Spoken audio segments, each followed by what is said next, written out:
And I felt as a single mom that I did not have the imagery and I felt that I was going to be stereotyped. Because of that, I kind of went through that whole journey of self-love. Right. And I think all of us whether it's being raised by a single parent, maybe someone may be a bit autistic or have some learning disabilities, or someone may have had someone that might have been a drug addict, whatever that is your story that you feel that is making you imperfect, that you may not want to share with the world.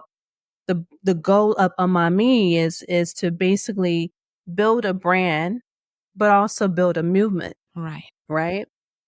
Because I want to build a movement of self-love and self-acceptance. So my goal is to build a community of individuals accepting people for who they are.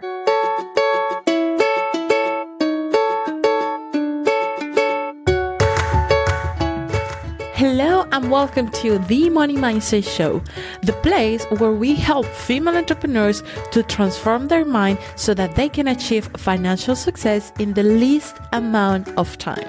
Here, we talk about subconscious mind, we talk about money mindset chips, money mindset blocks, a strategy so that you can bypass your own money mindset and increase your income, better your relationship with money, and grow your business.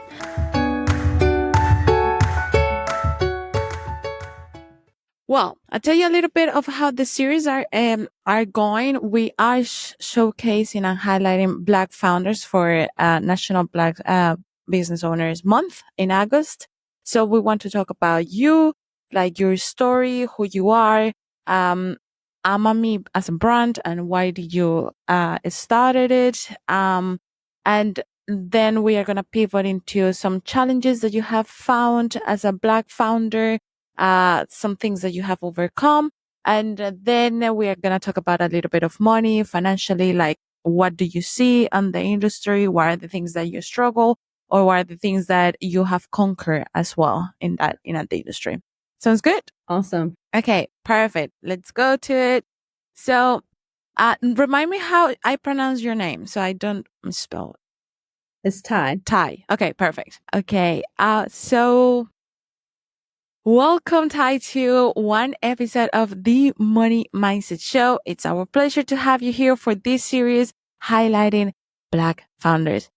Guys, you have heard so many stories already, but this one, especially, I'm very, very excited to present because we're going to talk about a product that says more than thousands of words can say. Like, you will see it when you can check the website. When you go to the website and check it, the first picture is going to give you chills. And we have the founder here. So Tye, welcome to the podcast. Please introduce yourself, who you are, what you do, and why you do it. Yes. Thank you. Thank you. Thank you so much. Hi, everyone. I am Tye Barrett. I am the CEO and founder. I like to also say the visionary of Amami, which means love me in Italian. So basically, we are a luxury leather goods brand that focus on creating products that is about self-love. And I created the brand because, as all of us, we go through this journey of loving ourselves and accepting ourselves. And I went through that journey. Just think about it. When you're in this world and you have an attribute or an experience that you may be embarrassed of, or you feel that you want to be part of a crowd. I think my biggest challenge I had was I was a very young mom and I had my daughter very young. And as a result, I was trying to work in corporate America, take positions, be part of different social circles. And I felt as a single mom that I did not have the imagery and I felt that I was going to be stereotyped. Because of that, I kind of went through that whole journey of self-love. Right. And I think all of us whether it's being raised by a single parent, maybe someone may be a bit autistic or have some learning disabilities, or Someone may have had someone that might have been a drug addict, whatever that is your story that you feel that is making you imperfect, that you may not want to share with the world. The goal of Amami is to basically build a brand, but also build a movement. Right. Because I want to build a movement of self-love and self-acceptance. So my goal is to build a community of individuals accepting people for who they are. Mm-hmm. So in the way, the best way you can do it is because the best way that you share yourself to the world is through fashion. And that's what I'm doing right now. It's like, okay, we know that fashions is basically exuding to the world or giving the world a peek of who you are, because that's the control you have, right? So like what the colors you wear, the clothing you wear, the brands that you wear, you want people to get a good idea of who you are. And that's how I feel about fashion. It's a way of freedom of expression and given the imagery. So when someone wears my products, it's like, it's telling people in the world, I am proud of being myself in a very bold, fashionable way. Yeah. I love that because we have so many things in the world that we cannot control, but fashion is one of those things that we can control. And we actually, like, if you think about when you wake up, you thought about what you're going to wear. And sometimes you think proactively about how you want to feel. And then you think about what you want to wear. I do this all the time when I have a stressful day. So if I want to feel calm and collected, or to feel empowered because I already saw my agenda, I'm like, oh, I'm going to have a hard day. I want to wear something that gives me that comfort. And what you're saying is that you are creating these products that will infuse in your day, in your daily life, that self-love. And through the expression of luxury brand, it's made in Italy. So talk to us about the product itself. So I saw a couple of things on your website, but the product itself looks very Italian, which I love because I'm in Europe and the fashion is just like, Italy has another level of fashion, right? So talk to me about how did you came up with this product in particular? Why the design and why you fell in love with it? Yes. Italy, right? That is the place of, I say, when I say Europe, and I would say mostly Italy, Paris, London. If you want to produce something with craftsmanship, if you want to build something that has quality, if you want to be a trendsetter, you're going to go to those places. Yeah. And I would definitely say that when it comes to like leather goods and luxury leather goods, Italy is definitely the place to go. And when I was in the process of creating this brand, I know that this market is so overly saturated. And as a Black woman, it is always challenging for us to find a way to survive, right? A way for us to provide not just longevity in our careers, but longevity in the businesses that we build. Right. And so one of the ways that I wanted to achieve that goal was building this brand in a way that it's competitive. So by going to Italy, what I did, I took a whole sabbatical and said, let me immerse myself into the Italian culture and understand what it means when it comes to the process of producing leather, what it means in terms of the level of detail that's in the product. When it comes to even the storytelling and the family heritage. Yeah. My brand right now has been built by family members, fathers and sons. This is part of the Italian culture. Yeah. They keep it in the family. They love to, and they take, I went to, and they take the culture, they take the love of the leather, they take all of that and they take it and bring it to life in the product. So when I think about Mami, I think about a brand that's not only about building products, about fashion, but I want the products to have that level of classic, timeless aesthetics. The way that I always feel like this, I purposely design the brand so it can basically journey with you throughout the various chapters you have in your life. So for example, if you invest into the Me bag today, 20 years later, it still is going to be a bag that you're going to be able to carry. Yeah. Because as you go through the whole evolution of life, the core of you is never going to change. And I want to celebrate that. Right. And I always want us to celebrate the fact that we are building our personal legacies when we're continuing to live throughout our lives. Wow. Love it. Love it. Let's pivot a little bit to the challenges that you encounter on that route of building your brand as a Black founder.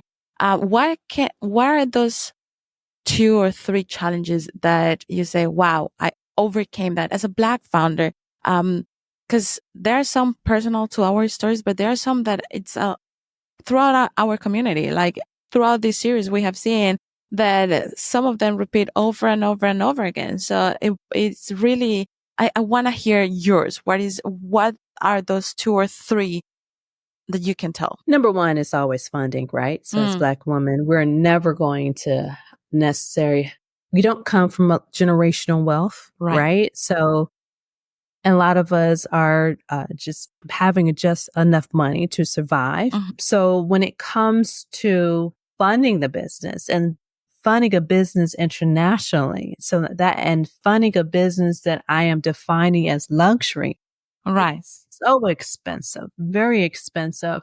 But what I did was I was able to locate a lot of different like organizations that were able to support me as a minority woman. And I took advantage of it. It took a lot of research. Yeah. But the research was worthwhile. And it gave me the ability to travel to Italy, to produce the product completely in Italy. So that ultimate challenge. And I know that that is very relatable when it comes to other African-American women and just Black women across the world. Yeah. That is a problem that we have, always having to take the extra mile to get to the finish line. Secondly is culturally, being an African-American woman, going into Italy, stepping into uncharted territory. I had to travel to 7 different parts of Italy. I was in Sicily, I was in Rome, I was in Milan, I was in Florence, Venice. I was even in country land, and having to go into transportation like the trains and not knowing anyone that spoke English, using those Google Translates as a way to communicate with people and looking different.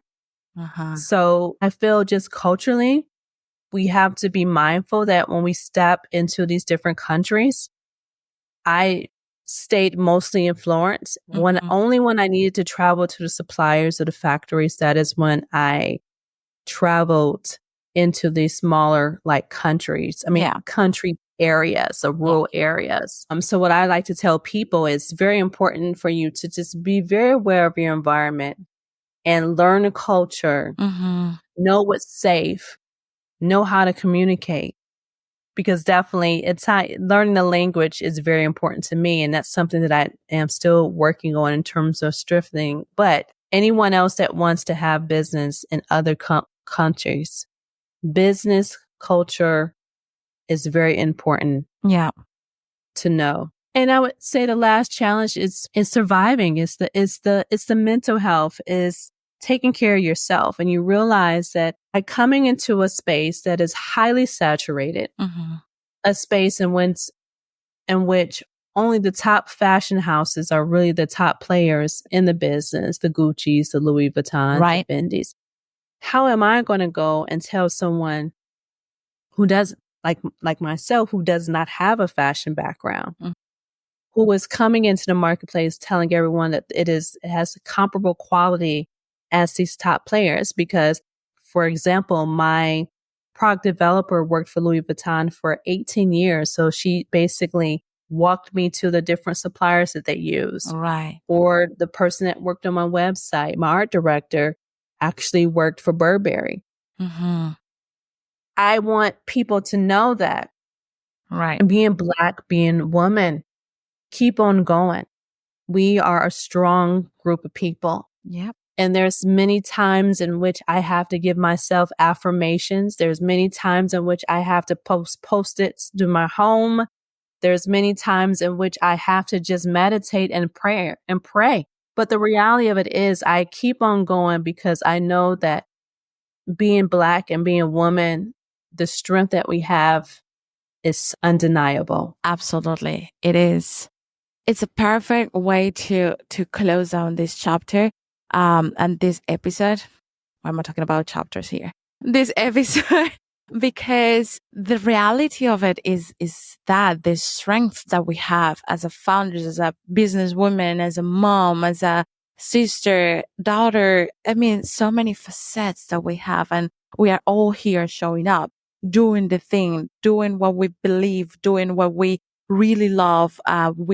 We see the transformation, and we are going to, we are doing the process. So thank you so much, Tye, for being here, for sharing with us a mommy, for letting us in your global journey. We can't wait to see more. Please let people know where they can find a mommy, how they can follow you, your journey, and these amazing products. Thank you so much. Thank you so much.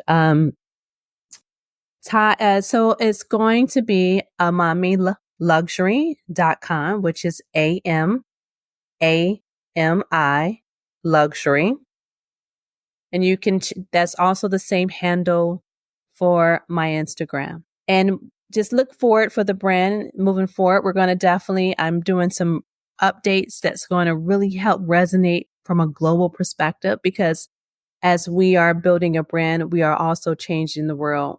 So ladies and gents, be ready for a mommy to make the world a better place by celebrating who you are and being a place of self-love. Love it. And I will link all of the handles and website on the episode. So if you don't remember, just scroll down and you will find it there. Thank you so much, Tye.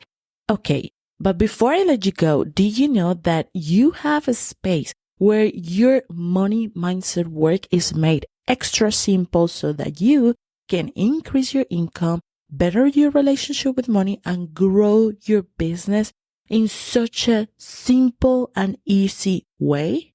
Go to themoneymindset.hub.com and choose your path and start making those changes easily and effortlessly.